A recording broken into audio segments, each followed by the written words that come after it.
आप एक सिंपल से हाई स्कूल स्टूडेंट हो, लेकिन एक दिन अचानक ही आपकी बिना मर्जी के आपको एक ब्यूटीफुल गर्ल से भरे हुए स्कूल में डाल दिया जाए, जिसमें सिर्फ आप ही अकेले लड़के हो और बाकी सब लड़कियां हो। तो कैसा फील होगा वो तो मुझे मालूम नहीं, मगर इस कहानी को देखकर पता करते हैं। वैसे भी ये कहानी है इतने मजेदार। कहानी की शुरुआत में हमें मेन कैरेक्टर कमोटो को दिखाया जाता है, जो कि बिल्कुल हमारी तरह ही सिंपल सा बंदा है, जो सिंपल सी लाइफ जीता है। लेकिन यारो ये एनीमे है जहाँ कुछ भी मजेदार हो सकता है। दरअसल कमोटो जैसे ही अपनी क्लास से बाहर निकलता है तो उसे देखने को मिलता है कि उसकी तरफ काफी सारे बॉडी बिल्डर्स आ रहे हैं, जो कि कमोटो को अपने साथ किडनैप करने जाते हैं। हालांकि कमोटो कुछ इसलिए नहीं कर पाता क्योंकि उनकी मसल्स देखकर ही उसकी फट चुकी थी। खैर, इसके बाद में बॉडी बिल्डर्स कमोटो को रोड किनारे पर फेंक देते हैं, जहाँ एक मियुकी नाम की सर्वेंट उसके पास आकर उसे बताती है कि मैं जापान की सबसे रिचेस्ट फैमिली के लिए काम करती हूँ। फिर वो अंदर जाते हुए कमोटो को बताती है कि उसके मास्टर चाहते हैं कि वो उनके स्कूल में पढ़ाई करे, जिस स्कूल का नाम है साइकिन फैमिली स्कूल। दरअसल वह चाहते हैं कि उनके स्कूल में एक लड़का भी पढ़े, जिसके लिए उन्होंने तुम्हें चुना है। इस पर कमोटो कहता है, लेकिन मैंने कब कहा कि मुझे चुनो। जिस पर मियुकी भी कह देती है कि मैं भी बस उस ऑर्डर को फॉलो कर रही हूँ। वैसे भी तुम्हें परेशान होने की जगह खुश होना चाहिए, क्योंकि जापान में इससे अच्छा स्कूल नहीं है। ऐसी बात करते करते वो दोनों डायरेक्टर के ऑफिस में पहुंच जाते हैं, जहाँ डायरेक्टर कमोटो को बताते हैं कि उन्होंने तुम्हें स्कूल की कुछ सोशल प्रॉब्लम को सॉल्व करने के लिए यहाँ एडमिशन दिया है। दरअसल जब भी लड़कियां इस स्कूल के ग्रेजुएट होकर बाहर निकलती हैं, तब वो काफी सारे लड़कों को देखकर शॉक हो जाती हैं, क्योंकि उन्हें लड़कों के साथ रहने का कोई एक्सपीरियंस नहीं होता। और होगा भी कैसे, क्योंकि जब उन्होंने पढ़ाई की तब इतने सालों तक उन्होंने किसी लड़के के साथ बातचीत करने का एक्सपीरियंस गेन नहीं किया। खैर, कमोटो को इसी मिशन को पूरा करने के लिए दिया गया है, ताकि वो आगे ग्रेजुएट होने वाली लड़कियों को इस प्रॉब्लम से बचा सके। फिर मियुकी आगे कमेटी को बताती है कि हमने सिर्फ तुम्हें यहाँ लाया है क्योंकि तुम गरीब हो, इस वजह से तुम जैसे लड़के ही सबसे ज्यादा रोड पे दिखते हो, जिनसे हमारे स्कूल के रिच गर्ल्स को प्रॉब्लम होती है। इसलिए हम चाहते हैं कि वो तुम्हारे साथ रहकर एक्सपीरियंस गेन करे, ताकि उन्हें बाहर किसी भी लड़के के साथ चलने में या उनके बगल खड़े होने में कोई दिक्कत ना हो। यही नहीं, बल्कि मियुकी को लगता है कि कमोटो लड़के को पसंद करता है, जिस वजह से वो वाला केस भी नहीं बनेगा। लेकिन कमोटो उसे बताता है कि वो लड़कों को पसंद नहीं करता। साथ ही वो कहता है कि उसकी इन्वेस्टिगेशन गलत है, मगर मियुकी कहती है कि अगर तुम लड़कियों को पसंद करते हो तो तब भी कोई दिक्कत नहीं है। दरअसल उसे नहीं लगता कि कमोटो वैसे कुछ कर सकता है। तभी स्कूल की सारी लड़कियां कमोटो से मिलने आती है, जिसमें क्लास के लीडर येलो हेयर वाली रियोको है, जो कमोटो को उसका फोन वापस करती है। दरअसल कुछ देर पहले मियुकी ने उसे ले लिया था। खैर, रियोको ने कमोटो को उसका फोन अच्छी तरह पैक करके दिया, जिसे जैसे ही कमोटो लेता है तो उसका हाथ रियोको से टच हो जाता है, जिससे रियोको को बहुत अजीब महसूस होता है। उस फीलिंग के चक्कर वो नीचे गिरने वाली थी कि तभी अपना हीरो कमोटो उसे बचा लेता है। कुछ इस तरह से रियोको वहाँ बेहोश हो जाती है, क्योंकि पहली बार कोई लड़का उसके इतने करीब आया है। तभी लड़कियों के चिल्लाने की आवाज सुनकर वहाँ पे एक और लड़की आती है, जो कमोटो को अपने साथ बाहर ले जाती है। फिर वो लड़की कमोटो को जमीन पर लेटाकर उसके ऊपर चढ़कर उसे किस करने ही वाली होती है कि तभी कमोटो उसे पीछे धक्का देकर हटा देता है। वैसे इस लड़की का नाम जायका है, जो समझ रही थी कि कमोटो को किस करने से उसकी विश पूरी हो जाएगी, मगर कमोटो ऐसा होने नहीं देता, जिस वजह से वो थोड़ा सा ड्रामा करने लगती है। पर उसका ड्रामा जैसे ही खत्म होता है, तब वहाँ पर और भी गर्ल्स आ जाती हैं, जिन्हें देखकर जायका वहाँ से भाग जाती है। फिर मियुको कमोटो को उसके रूम तक ले आती है, और उन्होंने यहाँ पर कमोटो के रूम में मजेदार पोस्टर लगा दिए थे, मगर वो उन्हें फाड़ कर वहाँ से फेंक देता है। दरअसल उसे लड़कियों के ऐसे पोस्टर बिल्कुल भी पसंद नहीं, जो मियुको समझ जाती है। इसलिए वो कमोटो को बॉडी बिल्डर्स की मैगजीन देती है, जिसे लेकर उसकी खुशी का ठिकाना ही नहीं रहता। जिसके बाद मियुको वहाँ से ये कहते हुए चली जाती है कि तुमको जिस चीज की जरूरत होगी उसे मैं प्रोवाइड कर दूंगी। और जैसे मियुको वहाँ से निकलती है, वैसे जायका उसके रूम में एंट्री मारती है। वो गुस्से में चिल्लाते हुए कमोटो से उसकी विश पूरी करने का कहती है, लेकिन कमोटो ऐसा करने से मना कर देता है। साथ ही वो उसे समझाता है कि ऐसे किस करने से तुम्हारी कोई विश पूरी नहीं होगी। दरअसल जायका वो सबका फेवरेट बनना है, लेकिन वो लोगों से दूर भागती है, जैसे कि उसने अभी कुछ देर पहले किया। अगर वो ऐसा नहीं करेगी और उनके साथ अच्छे से बात करेगी तो सब उसे पसंद करेंगे। ये सब कमोटो उसे साफ साफ वर्ड में समझा देता है, जो सुनकर जायका उदास हो जाती है। तो उसको खुश करने के लिए कमोटो उसे अपना वीडियो गेम देता है, जिसे लेकर जायका खुश हो जाती है और कमोटो को बताती है कि अब मैं ऑनलाइन अपने काफी सारे दोस्त बनाऊंगी, फिर अपना एक क्लब जिसमें अपने कई सारे फ्रेंड्स को ज्वाइन करूंगी। इसके बाद सीन चेंज होकर मॉर्निंग पर आता है, जहाँ मियुको कमोटो को उठाने आई थी। मियुको उसे नींद से उठाकर बताती है कि आज उसका स्कूल में पहला दिन है, तो जल्दी से रेडी हो जाओ। रेडी होने के के बाद कमोटो वहाँ से जाने लगता है, लेकिन तभी जायका उसे दरवाजे पर ही मिल जाती है। तो वो दोनों साथ जाने लगते हैं। साथ में चलते हुए जायका कमोटो से कहती है कि अगर तुम्हें कभी क्लासमेट की मीटिंग में जाने से बचना हो तो मेरे को बताना। दरअसल मेरे को स्कूल से निकलने का एक पीछे का दरवाजा मालूम है। इस पर कमोटो से कोई जवाब नहीं देता और आगे बढ़ता रहता है। फिर वो क्लास तक पहुंच जाते हैं, जहाँ रिको कमोटो को अपनी क्लास में वेलकम करती है, जिसके साथ ही कमोटो की पढ़ाई शुरू हो जाती है। उनको एक ब्यूटीफुल टीचर पढ़ा रही थी, बड़े प्यार से, जो जायका को बिल्कुल पसंद नहीं आता। इसके बाद वो स्पोर्ट की क्लास में जाते हैं, जहाँ जायका अच्छा परफॉर्म नहीं कर पाती। वही कमोटो बहुत अच्छे से स्पोर्ट में परफॉर्म करता है, जिससे सारी लड़कियां उसके पास आकर उसकी तारीफ करने लगती हैं।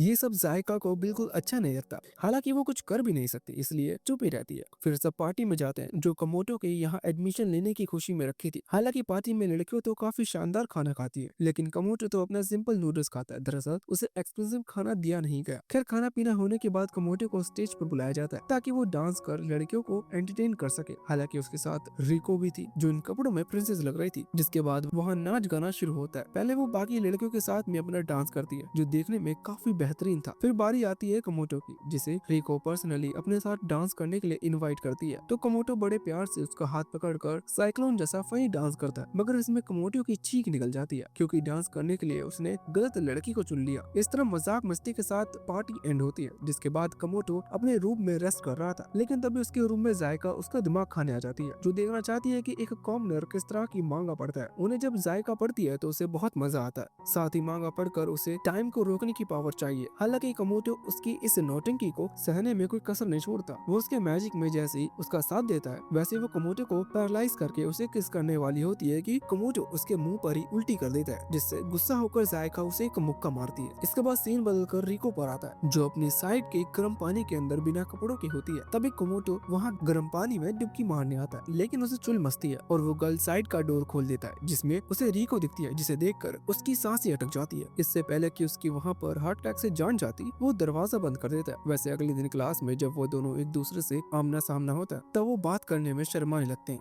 यहाँ पर रिको के गाल तो लाल ही रखे थे, वही कमोटो पर इतना फर्क नहीं था। हालांकि तभी रिको उसे बता दे कि कल के एक्सीडेंट के बाद उसे शादी के ख्याल आने लगे हैं। अब आगे कुछ वो कह पाती और कमोटो को जो सुन पाता, उससे पहले ही सीन कट होता है और किसी दिन पर शिफ्ट होता है, जहाँ हर रोज की तरह मियो को कमोटो को नींद से उठाती है और उसे बताती है कि उसके पेरेंट्स का घर स्कूल वालों ने एकदम लग्जरियस बना दिया है, जिसके बदले में उन्होंने अपने बेटे की पुलिस में रिपोर्ट नहीं की है। वैसे मेरे घर वालों की पक्की नहीं पता, मतलब उनको फर्क पड़ भी सकता है और नहीं भी।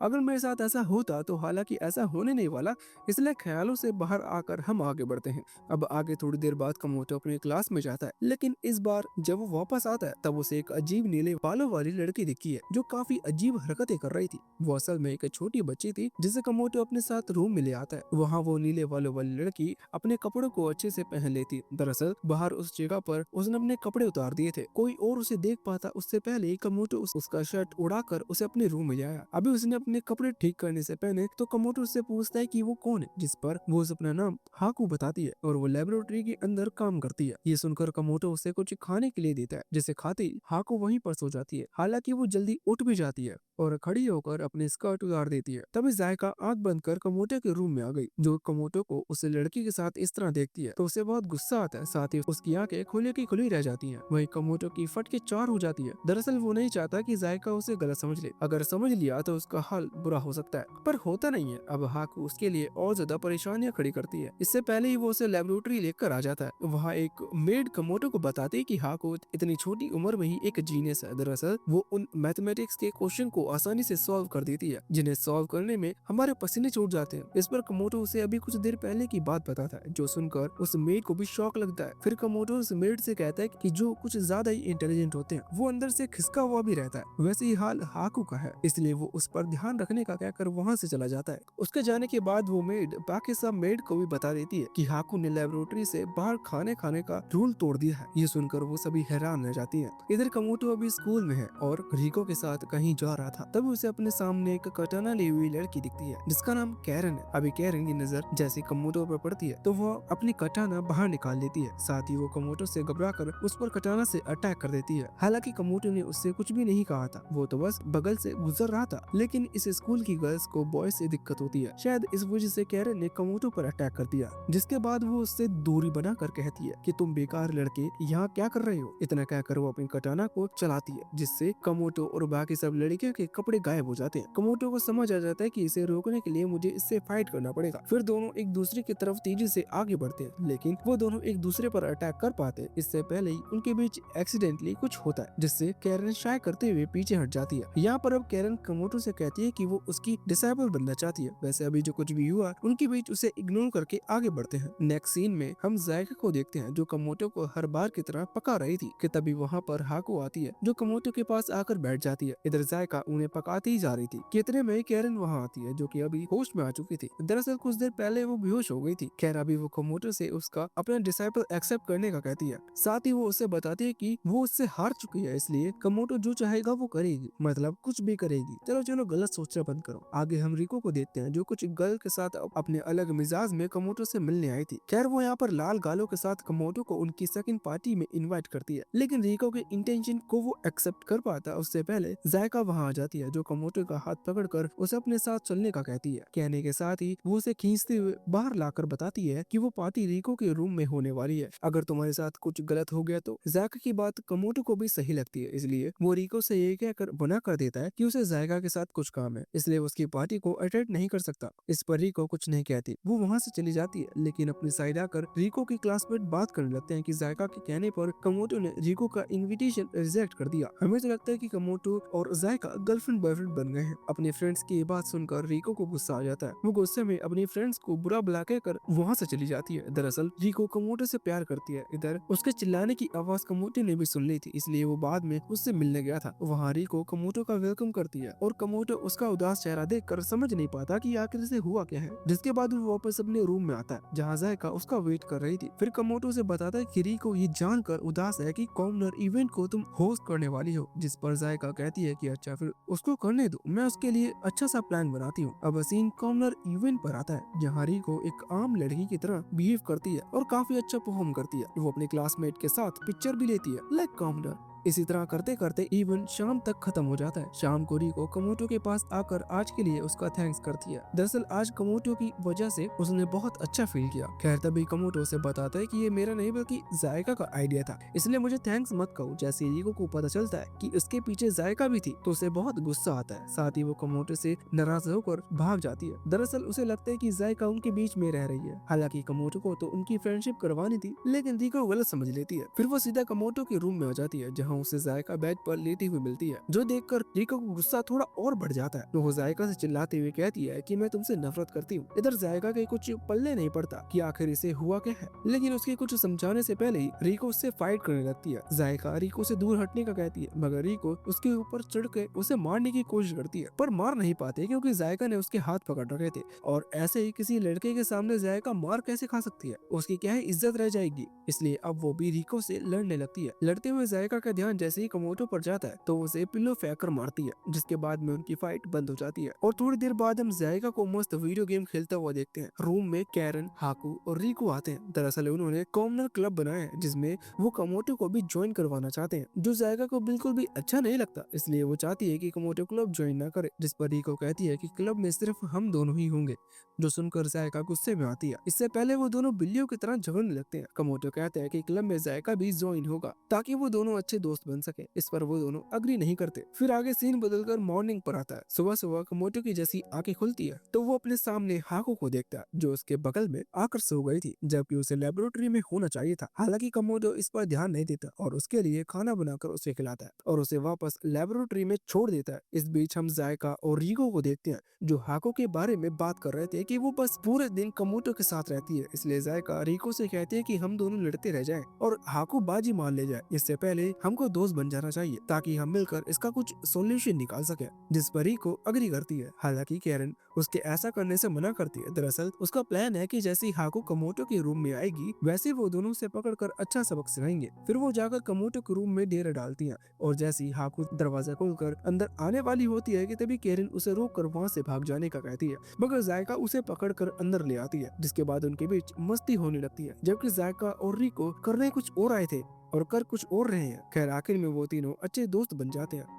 तभी लेबोरेटरी की मेड हाको को लेने आती है, जिसके साथ हाको चली जाती है। फिर कुछ देर बाद कमोटो अपने रूम में जाकर वीडियो गेम खेलने लगता है, जिसमें उसे बहुत मजा आ रहा था कि तभी जायका उसके रूम में आ जाती है और मजबूरन कमोटो को उसकी बकबक से बचने के लिए अपना वीडियो गेम देना पड़ता है। फिर वो रूम से बाहर भी चला जाता है। वैसे उसके जाते ही रिको अंदर आती है, जिसके बाद वो कमोटो के रूम की छानबीन करना शुरू करती है ताकि उन्हें उसके बारे में कुछ जानने को मिल सके। तभी जायका उसकी फ्रीज खोलकर चेक करती है कि उसमें उसे एक ड्रिंक मिलती है जो शायद से उन्होंने कभी पी ही नहीं थी, इसलिए जब उन्होंने उसे पिया तो वो ड्रिंक उन्हें इतनी बुरी लगती है कि उन्होंने उसे बाहर निकाल दिया, जिससे उन दोनों के कपड़े गीले हो गए क्योंकि वो एक दूसरे के सामने खड़ी थी। जिससे ड्रिंक जब उन्होंने बाहर निकाली तो उन दोनों पर ही गिर गई। खैर जैसे ही उन्होंने अपने कपड़े उतारे वैसे कमोटो अंदर आ गया, जिसे देखकर जायका जोर से चिल्लाती है। उसकी इतनी तेज आवाज सुनकर कमोटो की फट जाती है। नजारे का आनंद लिए बिना बाहर निकल जाता है क्योंकि जान है तो जहान है। वैसे थोड़ी देर बाद कमोटो को डायरेक्टर अपने ऑफिस में बुलाकर उसे बताते हैं कि उन्होंने गर्ल्स के लिए एक ट्रिप ऑर्गेनाइज की है, जिसमें वो एक कॉमनर की तरह सोसाइटी में रहना सीख पाएंगी। जिसके अगले दिन वो एयरप्लेन से अपने ट्रिप पर निकल जाते हैं। उस जगह पर पहुंचने के बाद वो देखते हैं कि उनके लिए बिल्कुल बाहर की नॉर्मल सिटी जैसा प्लेस डिजाइन किया गया है, हालांकि वहाँ पर कोई और लोग नहीं है। दरअसल वो सिटी स्पेशली गर्ल के लिए डिजाइन की है, जिसमें सभी गर्ल एंटर करती हैं। सबसे पहले वो रोड क्रॉस करती हैं, फिर एक कॉमनर पीपल की तरह एक रेस्टोरेंट पर खाना खाती हैं और कमोटो इतने टाइम बाद फास्ट फूड खाकर इतना खुश होता है कि डांस करने लग जाता है एक दूसरी जगह पर। उसके बाद गर्ल्स भी डांस करती है, उनका डांस काफी अच्छा था। खैर उसके बाद कैरन अपने लिए एक टी शर्ट बाय करती है, जिसे वो पहनकर कमोटो को दिखाती है। हालांकि यहाँ बात कुछ और है। दरअसल कैरन ने पहले कमोटो से कहा था कि वो जो कहेगा वो वही करेगी, तो अभी कमोटो उससे कहता है कि वो अपने कपड़े उतारे। उसके बाद क्या होता है वो हमें नहीं दिखाया जाता। इस बीच जायका और रिको अपने रूम में होते हैं, जहाँ जायका तो अपने में ही मस्त थी और वो रिको को इग्नोर करती है, जिससे रिको को अच्छा नहीं लगता, इसलिए वो उदास होकर एक तरफ खड़ी हो जाती है। जो देखकर जायका उसके पास आकर उसकी उदासी का कारण पूछती है, जिस पर रिको बताते कि कमोटो से ज्यादा बात नहीं करता, जबकि वो स्कूल की सबसे पॉपुलर लड़की है। खैर इसके बाद सीन चेंज होकर कमोटो पर आता है, जो सुबह सुबह गलती से गर्ल के बाथरूम में आ जाता है। तभी वहाँ जायका आ जाती है, जिसे देखकर वो घबरा जाता है, मगर वो वहाँ से बाहर निकल पाता इतने में ही और भी गर्ल्स बाथरूम में आ जाती हैं, जिससे छुपने के लिए कमोटो को पानी के अंदर आना पड़ता है। ऊपर से जायका भी उसके ऊपर ही बैठ जाती है, जिस वजह से वो मारा जाता। हालांकि जब गर्ल्स बाथरूम से बाहर निकल जाती हैं, तब जायका उसे पानी से बाहर निकालकर उसे अपने मुंह से सांस देती है, जिससे कमोटो तो बच जाता है, मगर इस सीन को बाकी गर्ल्स भी देख लेती हैं, जिसे देखकर उनके होश उड़ जाते हैं। दरअसल ऐसा कुछ उन्होंने पहली बार देखा था। फिर कुछ समय बाद कमोटो को अपने रूम में होश आता है और उसे कुछ भी मालूम नहीं था, इसलिए वो बाहर आता है, जहाँ गर्ल्स उसे देखकर अजीब तरह से रिएक्शन दे रही थी, पर कमोटो उन पर ज्यादा ध्यान नहीं देता। हालांकि तभी उसके पास जायका आती है, जिससे वो उन सब गर्ल्स की प्रॉब्लम पूछता है, जिस पर जायका उसे बताती है कि उन्हें लगता है कि हम दोनों डेट कर रहे हैं। अब वो ऐसा क्यों सोच रही है ये जायका बात बता पाती उससे पहले ही वहाँ पर कैरन आ जाती है, जो कमोटो को जोरदार थप्पड़ मारकर वहाँ से भाग जाती है, वो भी गुस्से में। वैसे इधर कमोटो तो बेहोश हो जाता है, अभी क्या ही मत बनेगा, लड़की एक थप्पड़ में ही बेहोश हो गया। खैर इसके बाद जायका रिको की सब सच्चाई बता देती है, तो रिको ये जानकर राहत महसूस करती है कि वो बस गलतफहमी में थी। जिसके बाद रिको उससे पूछती है कि क्या हमें कमोटो को भी सब सच बता देना चाहिए, जिस पर जायका बताती है कि अभी नहीं, मैं सही समय देखकर उसे सब सच बता दूंगी। फिर वो दोनों आपस में बहस करने लगते हैं। अब ऐसा क्यों वो तो वही जाने। इधर कुछ देर बाद जब जायका कमोटो के साथ दिखती है तो उसे सच बताने की जगह पर एक ट्री का कॉस्ट्यूम पहनाकर डांस करने लगती है। तभी बाकी 3 गर्ल्स भी वहाँ आती हैं, जो कि इस तरह का बुरा डांस देखकर बिल्कुल भी खुश नहीं होती। फिर बाद में जब कमोटो के रूम में बैठे होते हैं, जहाँ कमोटो अपने फ्यूचर प्रेडिक्ट करने के लिए अपने फोन के एक ऐप का यूज करता है, और जब कैरन की बारी आती है तब वो ऐप कैरन का फ्यूचर बहुत ही फनी तरीके में दिखाता है। हालांकि उस ऐप ने क्या फ्यूचर दिखाया वो हमें नहीं बताया जाता। जिसके बाद कैरन कमोटो से फोन छीन कर एक दूसरा ऐप ओपन करती है, जिसमें वो कमोटो के क्राइटेरिया के साथ मैचिंग करती है। सबसे पहले वो ऐप जायका की मैचिंग दिखाती है, जो कि 100 में से 80 थी, मतलब जायका की पसंद और नापसंद 80% तक कमोटो जैसी है। वैसे ये जानकर जायका बहुत खुश है और खुशी के मारे उछलने लगती है। खैर इसके बाद रिको कहती है कि मुझे भी चेक करना है और क्या पता मेरी मैचिंग जायका से ज्यादा हो, जो बात बिल्कुल सही है, क्योंकि जब कमोटो और रिको की मैचिंग का रिजल्ट निकला तब उनकी मैचिंग 90% तक है। साथ ही वो ऐप बताता है कि 90% मैचिंग के साथ वो दोनों शादी भी कर सकते हैं। ये जानकर अब रिको बहुत खुश है, लेकिन वहीं अब जायका का सारा मूड खराब है। फिर नेक्स्ट मैचिंग हाको के साथ होती है, जो कि बहुत कम यानी कि 50% थी। अब किसी बच्चे के साथ भी अगर ऐप हाई स्कोर देगा मतलब ऐप खराब है, लेकिन ऐसा नहीं है जो उस ऐप ने अभी प्रूफ कर दिया। वैसे लास्ट में कैरन के साथ मैचिंग की जाती है जिसका रिजल्ट 0% था। ये देखकर कैरन को गुस्सा आ जाता है, इसलिए वो उस पर अपनी कटाना तान देती है, लेकिन तब उसे पता चलता है कि कमोटो ने रॉन्ग आईडी डाल दी है। तब वो शांत होकर कमोटो को उसकी सही आईडी डालने के लिए कहती है, और जो बिल्कुल भी एक्सपेक्ट नहीं किया था किसी ने, वही मैचिंग कैरन की कमोटो के साथ निकल जाती है। दरअसल उनकी मैचिंग 100% है। ये देखकर कैरन अब लड़ने की जगह शर्माने लगती है। वहीं जैसे ये बात रिको और जायका को पता चलती है तो उनमें बहस होने लगती है, जिसे कैरन भी ज्वाइन करती है। और बाद में और जब वो तीनों अपने में बिजी होते हैं तो इसका फायदा उठाकर कमोटो और हाकू वहाँ से आइसक्रीम खाने के लिए निकल जाते हैं। असल में तो उन्हें उनकी बहस से बचना था, क्योंकि ये बहस कभी भी लड़ाई में बदल सकती है, जिसका हिस्सा कमोटो बिल्कुल भी नहीं बनना चाहता। खैर, इसके कुछ समय बाद सुबह सुबह मियोकी कमोटो को नींद से उठाती है। हालांकि कमोटो को ये बिल्कुल भी अच्छा नहीं लगता, क्योंकि मियोको हर बार कमोटो को उसकी प्यारी नींद से उठा देती है,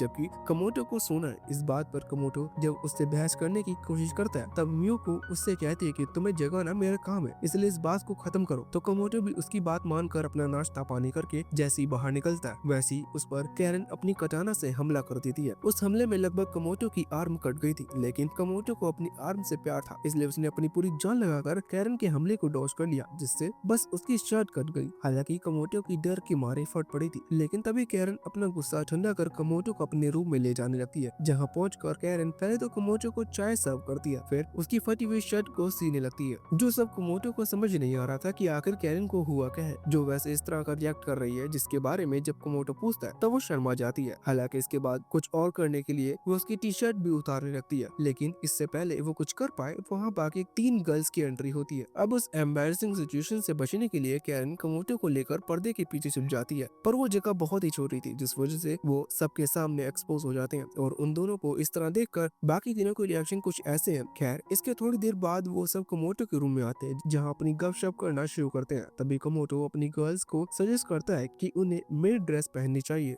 उसके बाद सुनकर सबने वेट्रेस बनने का फैसला किया और वेट्रेस बनकर वो सभी होटल में आती हैं, जहाँ उन्हें कमोटो को सर्व करना है। कमोटो पहले तो उन्हें बताता है कि सर्व कैसे करना है, फिर उन्हें खाना सर्व करने का ऑर्डर देता है। तो रिको को छोड़कर सब खाना लेने जाती हैं, लेकिन रिको गाना गाती है जो इतना खतरनाक था कि होटल के शीशे तक चकनाचूर हो जाते हैं। वहीं कमोटो जैसे तैसे करके बचता है। हालांकि फिर उनका एक्ट भी वहीं खत्म होता है, जिसके कुछ समय बाद कमोटो गार्डन में मस्त बैठा था कि तभी उसके पास लेबोरेटरी से एक मेड आती है, जो उसे अपने साथ ले जाती है। दरअसल हाकू ने कमोटो को बुलाया है ताकि वो अपनी किसी चीज को उसे दिखा सके। वैसे वो चीज एक कासल है जो कि हाकू ने खुद बनाया है, जो कमोटो को भी बहुत पसंद आता है। जिसके बाद वो लेबोरेटरी के कैफेटेरिया में खाना खाने जाते हैं। वो ऐसा लग रहा था कि हाकू और कमोटो डेट कर रहे हैं। दरअसल उन्हें खाना खाते हुए देख वहाँ की मेड को लग रहा था कि उनके बीच कुछ रोमांटिक चल रहा है। उनका सोचना यहाँ तक नहीं रुकता, बल्कि उसके आगे वो अपने मन में उनकी लव स्टोरीज बनाने लगते हैं, जिन्हें सच करने के लिए वो उन दोनों को कपल्स वाला खाना सर्व करती हैं। हालांकि उन्होंने जैसे सीन सोचा था वैसा कुछ होता नहीं, और तभी वहाँ पर उनकी बॉस मियोकी आती है, जिसकी वजह से उन्हें अपने ख्यालों को साइड करना पड़ता है, नहीं तो मियोकी उनका किस्सा इस एनीमे से खत्म कर देगी। फिर कुछ समय बाद कमोटो के रूम में जायका आती है, जिसे वो एक गिफ्ट देता है, और जब उस गिफ्ट को जायका ओपन करती है तो उसमें येलो शर्ट एंड पैंट होती है, जो कमोटो ने जायका को इसलिए दिए ताकि वो स्कूल में पॉपुलर बन सके। असल में तो जायका यही चाहती थी, इसलिए कमोटो ने उसकी हेल्प की। खैर, जायका ये जानकर बिजली की रफ्तार से उन कपड़ों को पहनकर स्कूल में निकल जाती है। हालांकि इससे पहले कमोटो ने उसे कुछ स्टाइलिश तरीके भी सिखाए थे, जिन्हें जायका थोड़ी देर में ही मास्टर कर लिया था, पर जायका उसकी पूरी बात सुने बिना ही बाहर निकल गई थी। इसलिए उसे रोकने के लिए जैसे कमोटो अपने रूम से बाहर निकलता है तो जल्दी में होने की वजह से मियोको से उसकी टक्कर हो जाती है। दूसरी तरफ जायका रिको के पास आकर उसे अपना सूट दिखाकर आगे भाग जाती है, लेकिन रिको पीछे रहना चाहती थी, इसलिए वो उसका पीछा करती है ताकि सारे मैटर को जान सके। जायका भी उससे खुश थी, सब बात बता देती है कि कैसे कमोटो ने उसे ये येलो सूट दिया और पॉपुलर बनने के लिए कुछ टेक्निक्स भी सिखाई। रिको ये जानकर बहुत दुख होता है, मगर वो दुख में अपनी लाइफ बर्बाद नहीं कर सकती, इसलिए जायका से वो उन टेक्निक को उसे भी सिखाने का कहती है, जिसके लिए जायका तुरंत मान जाती है। फिर उसे वो क्लास में जाकर सारी टेक्निक को सिखाती है, जिन्हें सीखने के बाद रिको कहती है कि हमें इसे स्कूल की बाकी सब गर्ल्स को भी सिखा देना चाहिए, जिसके लिए जायका भी मान जाती है। इधर कमोटो जायका को ढूंढ रहा था, लेकिन जायका उसे कहीं नहीं दिखती, मगर जब वो अपनी क्लास का गेट ओपन करता है तो उसे स्कूल की सारी गर्ल्स येलो सूट में दिखती हैं। इन्हें देखकर कमोटो शॉक रह जाता है। अब इसके अगले दिन जब रिको कमोटो के रूम में जाने ही वाली होती है कि तभी वहाँ कमोटो को फोन पर बात करते हुए सुनती है, जिससे उसे पता चलता है कि कुछ दिनों में ही कमोटो स्कूल छोड़कर जा रहा है ताकि वो अपने फ्रेंड से मिल सके, जो कोई लड़की नहीं बल्कि लड़का है। ये जानकर रिको टेंशन में आकर बाकी सब गर्ल को बताने जाती है कि कुछ दिनों में कमोटो स्कूल छोड़कर जा रहा है। लेकिन तभी कमोटो को रोकने के लिए जायका एडवाइस देती है कि हमें लड़कों की तरह एक्ट करना चाहिए, जिससे कमोटो स्कूल छोड़कर नहीं जाएगा। उसकी इस बात को कोई ठुकराता नहीं, बल्कि सब इसके लिए मान जाते हैं। फिर वो एक जैकेट लाते हैं जो कुछ इस तरह की दिखती है जिसे पहनकर हर किसी के फेक मसल्स दिखने लगते हैं। अब वहाँ उसे पहनने के लिए जायका और रिको आपस में लड़ने लगती है, क्योंकि वो दोनों ही कमोटो को अपनी तरफ अट्रैक्ट करना चाहती थी। मगर कैरन उनके बीच से उस जैकेट को ले लेती है, मगर बाद में हम देखते हैं कि उसे जायका नहीं पहना है, साथ ही उसने मूंछ भी लगाई है ताकि वो पूरी तरह से एक बॉडी बिल्डर मैन लगे। हालांकि वो जोकर लग रही, मगर हम उसे बता नहीं सकते। जब ये सब कमोटो के रूम में एंटर करती हैं तो देखने को मिलता है कि सब ने अपना अलग अलग तरह का हुलिया बना रखा है ताकि वो कमोटो की एक लड़की की कमी पूरी कर सके। तभी जायका बिना सोचे अपना सारा प्लान कमोटो को बता देती है, जो उन्होंने कुछ देर पहले बनाया था। अब उसने प्लान एक्सपोज कर दिया, इसलिए रिको उसे बताते हैं कि उसने फोन कॉल पर उसे बात करते हुए सुना था कि वो अपने किसी फ्रेंड से मिलने के लिए स्कूल छोड़ रहा है। ये सुनकर कमोटो थोड़ा सा अजीब महसूस करता है, लेकिन फिर वो उनको बताता है कि वो तो बस मैं ऐसे ही कह रहा था, दरअसल स्कूल छोड़ने का मेरा कोई इरादा नहीं है। ये जानकर गर्ल्स हैरान रह जाती हैं, क्योंकि उन्हें फालतू में ही इतनी मेहनत की। खैर इसके बाद रिको कमोटो के करीब जाने के लिए उसे अरेंजमेंट सिखाने का ऑफर करती है, क्योंकि उसे मालूम है कि कमोटो इसे आसानी से नहीं कर पाएगा। इस वजह से वो काफी टाइम तक उसके साथ अकेले रहेगी। वैसे उसका प्लान तो अच्छा है, जिसे कमोटो भी एक्सेप्ट कर लेता है, क्योंकि वो भोला बाला है। इन चालू लड़कियों की चालाकी से बेचारा अनजान है, पर हमें क्या, हमें तो बस मजे लेने से मतलब है। फिर कुछ देर बाद सभी एक जगह पर मिलते हैं, जहाँ रिको अपनी अपोनेंट्स को बताती है कि किसी सब्जेक्ट पर कमोटो और मैं मेहनत कर रहे हैं, जिसके बारे में जब जायका पूछती है तब रिको उससे कहती है कि वो मैं तुम्हें नहीं बता सकती, क्योंकि वो हमारा एक सीक्रेट है। जो सुनकर जायका गुस्से में रिको का कॉलर पकड़ते हुए उसे सब उगलने का कहती है। हालांकि रिको उन्हें कुछ नहीं बताती। तभी कुछ मेट्स वहाँ आकर रिको को इन्फॉर्म करती है कि उसके घर से उसकी mom and brother school visit करने के लिए आए हैं। साथ ही इन्होंने कमोटो को भी बुलाया है ताकि वो देख सके कि उनकी बेटी के साथ कौन लड़का रह रहा है। जिसके बाद जब रिको और कमोटो प्रिंसिपल ऑफिस में जाते हैं तब रिको का भाई जेलस होकर प्रिंसिपल को धमकी देता है कि तुम्हारे स्कूल के लिए ये अच्छा नहीं होगा। आखिर गर्ल्स के स्कूल में एक लड़का कैसे रह सकता है? अगर तुमने इस लड़की को नहीं भगाया तो मैं तुम्हारी कंप्लेंट कर दूंगा। अब उसके इस बिहेवियर पर प्रिंसिपल तो कुछ नहीं कहती, मगर रिको उसे बहुत कुछ सुनाकर लाइन पे ले आती है, जिस वजह से उसे प्रिंसिपल से माफी मांगनी पड़ती है। तभी रिको की मॉम बताती है कि रिको की शादी सतोशी नाम के एक लड़के के साथ फिक्स कर दी गई है। अब इसके बाद कुछ बोलने से पहले कमोटो को ऑफिस से बाहर कर दिया जाता है। बाहर आकर कमोटो अभी सभी कल से कहता है कि मैं इसके अग्री नहीं हूँ। आखिर कैसे ये अमीर लोग अपनी बेटी की शादी किसी ऐसे लड़के से फिक्स कर सकते हैं जिसे वो जानती तक नहीं। कमोटो की बात बिल्कुल भी पसंद नहीं है, इसलिए वो डिसाइड करता है कि वो चाहे कुछ भी हो जाए वो इस शादी को नहीं होने देगा। इसके बाद जो कॉमनर क्लब रिको ने बनाया था वो भी उसके स्कूल से जाने की वजह से डिसमिस हो जाता है। दरअसल उसकी मॉम उसे घर ले जा चुकी है। पर एक दिन जायका रिको को कॉल करती है ताकि उसकी हालत जान सके। उसे जानने को मिलता है कि रिको शादी नहीं करना चाहती और वापस अपने स्कूल में आना चाहती है ताकि पहले की तरह सबके साथ मस्ती कर सके, लेकिन उसकी मॉम उसे इसकी इजाजत नहीं देगी। रिको ये सब रोते हुए कह रही थी, इसलिए जायका उससे कहती है कि बेफिक्र रहो, हम जल्दी तुम्हें लेने आएंगे। इसके कुछ समय बाद रिको का भाई स्कूल में आता है। दरअसल वो भी नहीं चाहता कि रिको की शादी हो, इसलिए वो कमोटो और बाकी सबकी मदद करेगा ताकि वो रिको की शादी को रोक सके। सबसे पहले कमोटो को स्कूल से एस्केप करना होगा, क्योंकि बिना स्कूल के एस्केप किए वो रिको की शादी को नहीं रोक सकते। इसलिए रात के समय वो स्कूल के सबकी नजरों से छुपकर निकल रहे होते हैं कि तभी वहाँ मियुकी आती है,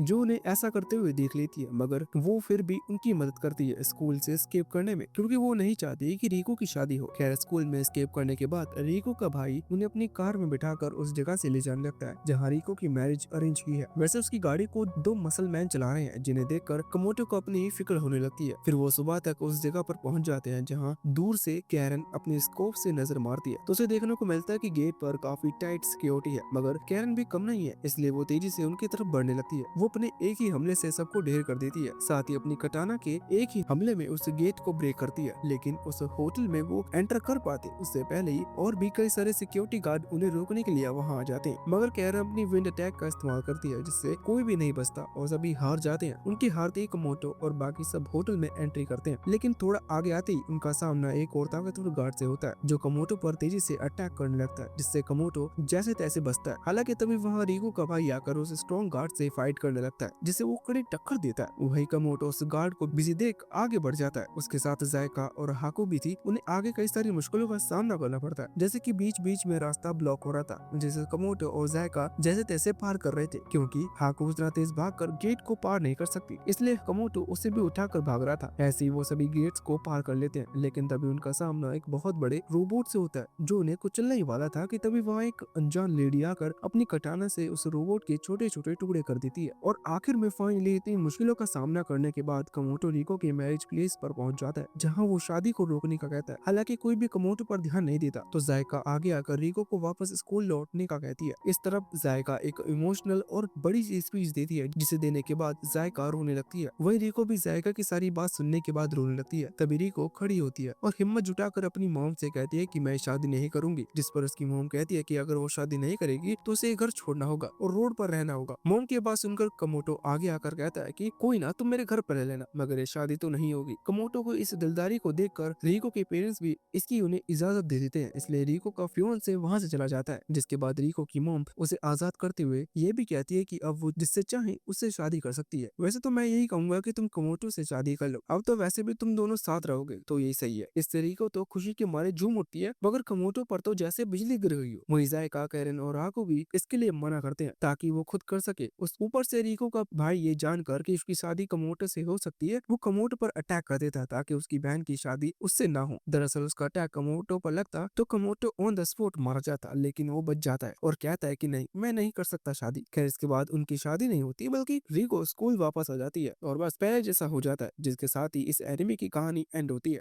अगर इसका सेकंड सीजन आता है तो हम इसे जरूर एक्सप्लेन करेंगे, मगर आपको वीडियो को लाइक करना पड़ेगा। चलो मिलते हैं नेक्स्ट वीडियो में।